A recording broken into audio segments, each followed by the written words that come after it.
এইভাবে বিয়ের পরে মানে সবাইকে একসাথে কোনো দিনই রাখি পরাতে পারিনি। প্রায় বিয়ের 5 বছর পরে আমি এইভাবে সবাইকে একসাথে রাখি পরাতে পারছি।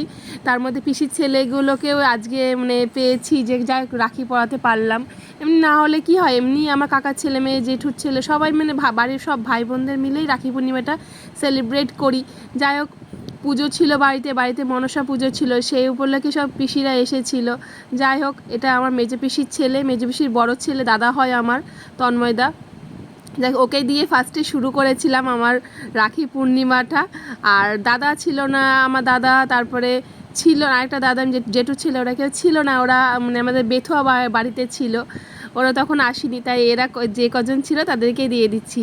আর এটা আমার ছোটো কাকুর ছেলে, এর নাম হচ্ছে সন্দীপ পাল, ছোটো কাকুর বড় ছেলে, আর মেয়ে আছে একটা। আর এই দেখো টাপ করে মিষ্টিগুলো আমি মুখের মধ্যে খাইয়ে দিচ্ছি। আর ও বলছে আর খাবো না, রেখে দে, আর একটা পরে খাবো, কারণ দুপুরবেলায় ভাত খেতে পারবে না। এই রাখি পূর্ণিমাটা দুপুরবেলার মধ্যে সেরে নিয়েছি। আর আমি বলছিলাম ভালো করে নমস্কার করছে দেখা আগে, আর আমি একটু আশীর্বাদও করে দিলাম।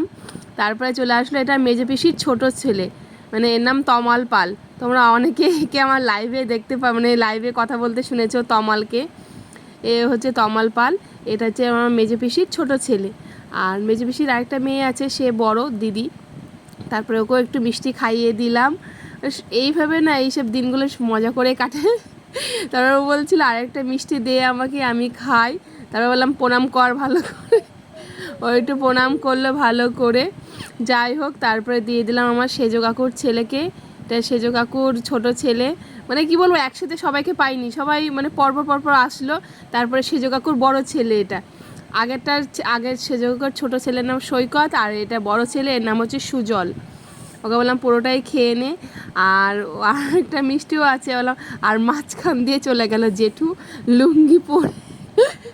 আর কি বলবো বলো, দেখতে পাচ্ছ ওইখানে চেয়ারে আমার বাবা বসে আছে খালি গায়ে, কারণ দুপুরের টাইম, সবাই স্নান টান করে রেডি হয়ে বসে রয়েছে। আর তারপরে দিয়ে দিচ্ছি বোনকে। আমি বোনকে প্রতি বছরই পড়াই, আমি বলে না, আমার জেঠুর মেয়ে আছে, সেও মানে ও বোনকে সব মানে প্রতি বছরই পড়ায়। যেহেতু ভাইদেরকে পড়াচ্ছি আর ও একটা বোন, ওকে বা কেন পড়াবো না। আমি ছোটো মানে অনেক আগে থেকেই, বিয়ের আগে থেকে ওকে পড়াই রাখি। যেমন ভাই দাদারা সমান, সেরকম বোনও সমান, যা আমি এটা মনে করি। যাই হোক, ওকে বলছিল নে খা, খেয়ে নে, দিয়ে ওকেও দুটো মিষ্টি দিয়ে দিলাম, ও একটু আমাকে নমস্কার করলো। আজকে দিনটা ভালো হয়েছিল। তারপরে দাদা চলে আসলো, দাদাকে দিয়ে দিলাম। আর জেঠুর ছেলে, ওকে যখন রাখি পরালাম কেউ ভিডিও করেনি, তখন সবাই নিয়ে করেছে, মানে ছবি তুলেছে।